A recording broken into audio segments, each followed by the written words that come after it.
Okay, so this is how you're going to sell anything to anyone in 4 simple steps, okay? So the whole point of this video is literally just to teach you guys how to become a master at sales.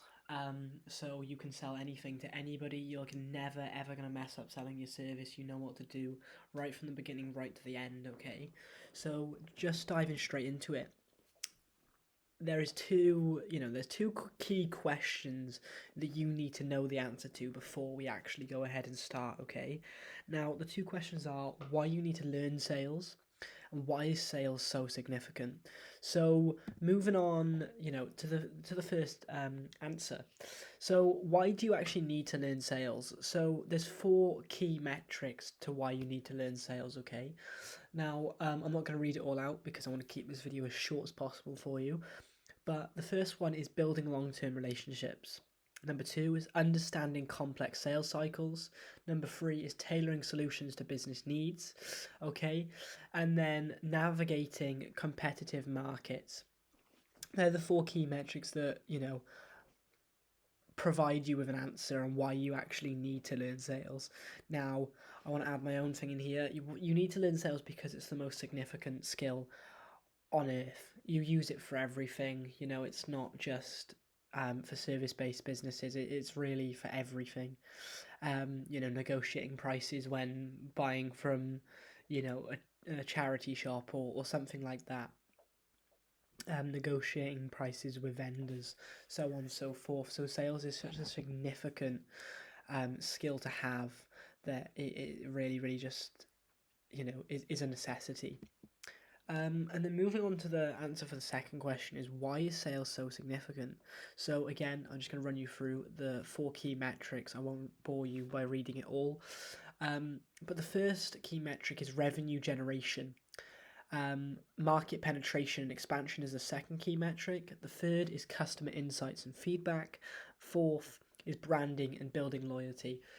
Just kind of going off of the first one, revenue generation. Every business needs to generate revenue to be able to scale, to be able to stay alive, to be able to keep going.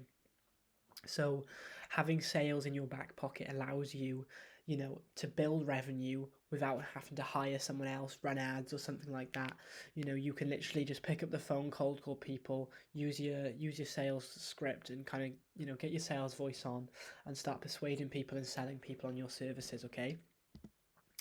But now just dive into the main 4 key metrics that you need. The 4 simple steps that you can implement to sell anything to anybody. Okay, so the first one is master the art of sales. Okay, so the importance of mastering sales techniques and some of the key skills to develop. Okay.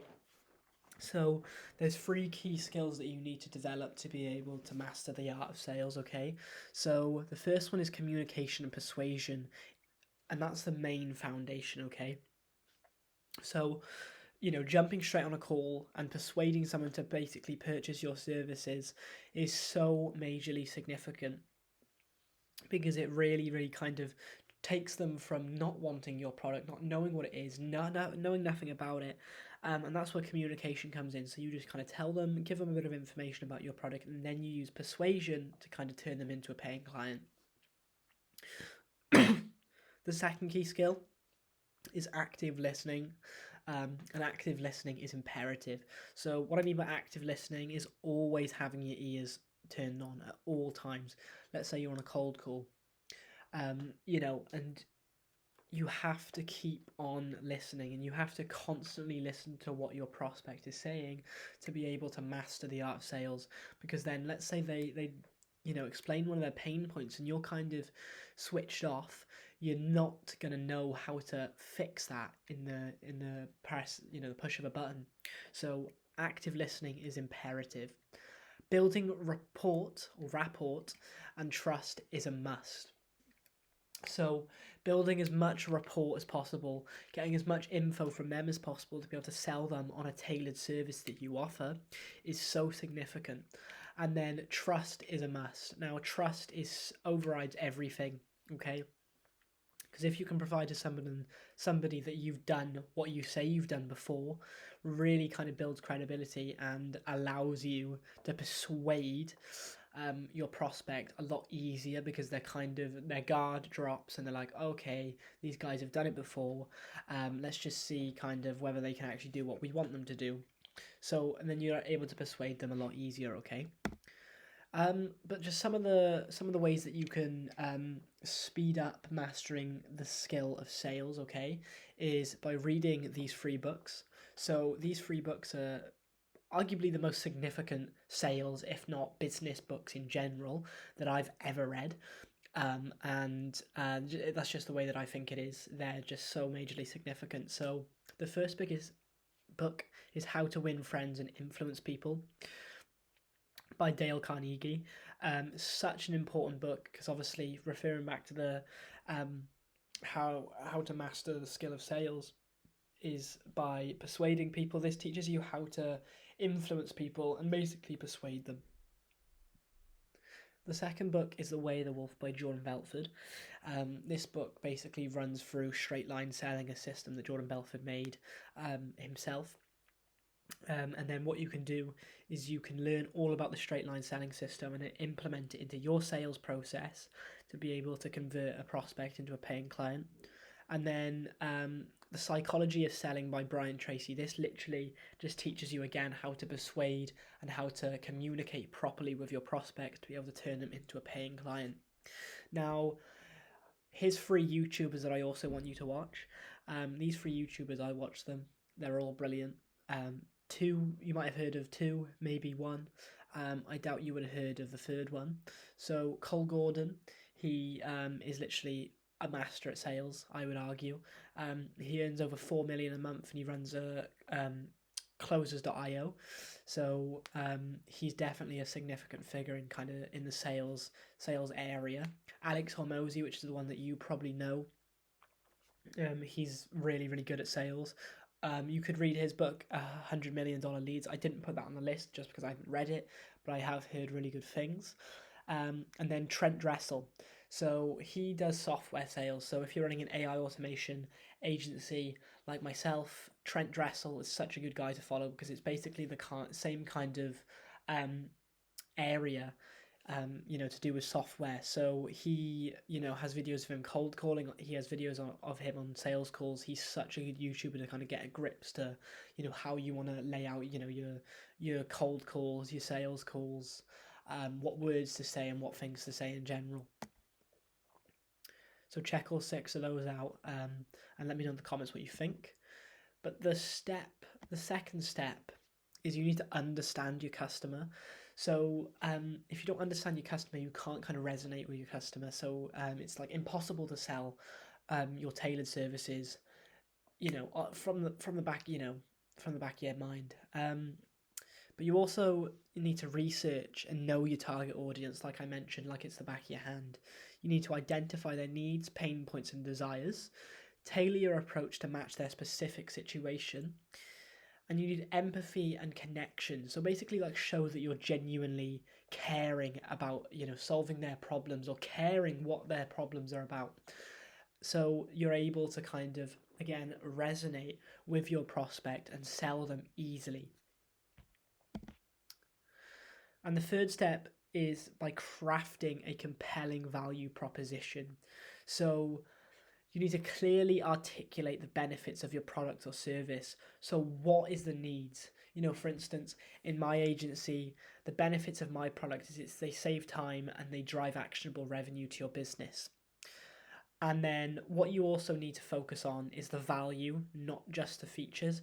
So you need to sell the outcome, you need to sell the desires. You don't need to sell, kind of what it does. You need to sell the outcome, the proposition that comes with your products, not just the features.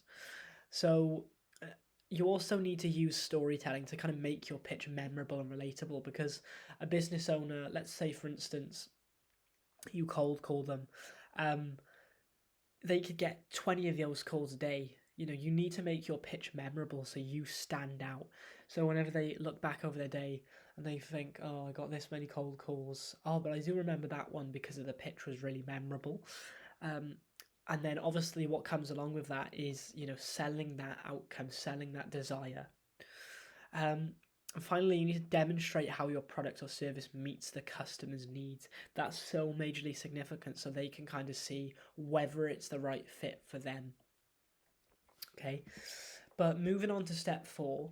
Now, this is majorly significant when it comes to sales. Regardless, you can be the best salesman in the entire world. You're going to get an objection. Not necessarily from every prospect. You might have easy prospects that turn into clients, but sometimes you will have to deal with those odd prospects that just give you objection after objection after objection. So you need to handle objections and just close the deal as fast as possible, okay? So you need to anticipate common objections and prepare responses. You need to maintain a positive attitude and address concerns confidently.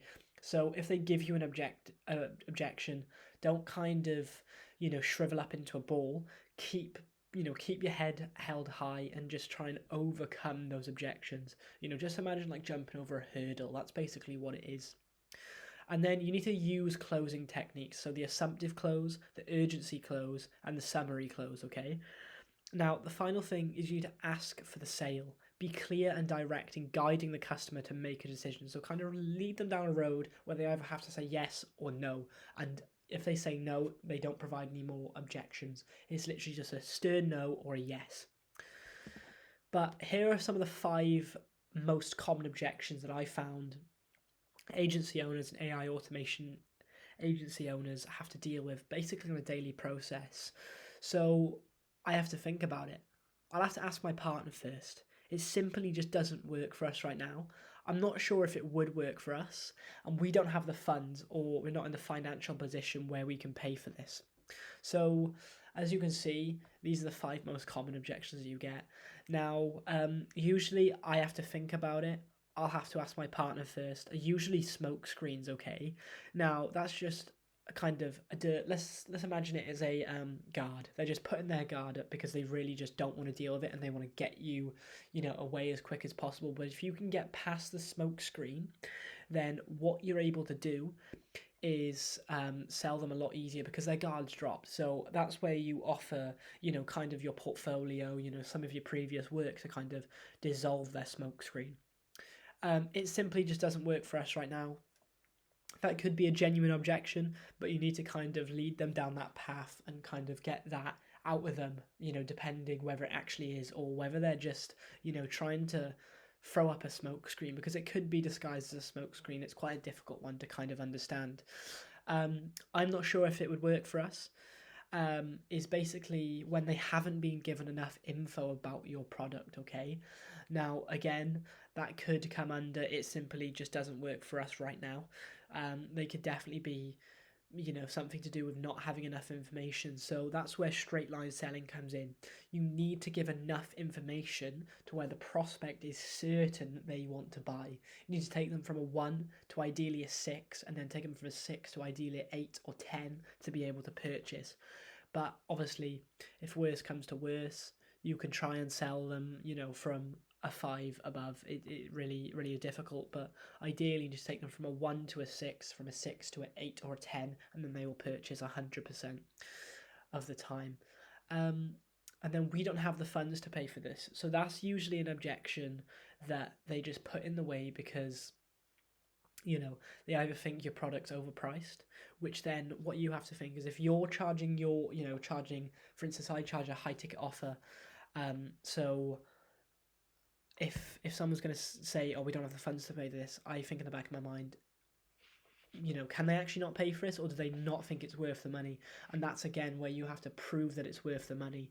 So me saving time and driving actionable revenue is definitely worth paying for if you're going to ask me.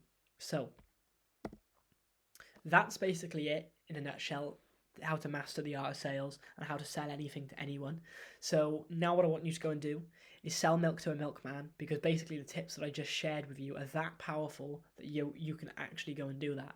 Now, what I want you to try and do is on your next sales call, on your next cold call, I'm going to try and get your prospect. Let's say it's a cold call. I want you to get your prospect onto an objective call. And then if you're on an objective call, I want you to try and close your client or get them on another call. But just go and get that first sale. It really isn't that difficult. Don't overthink it. Write down notes. Write down those common objections that I mentioned.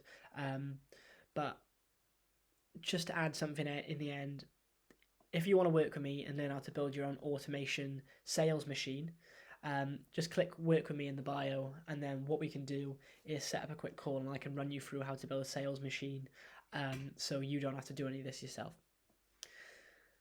Thanks so much. Speak soon.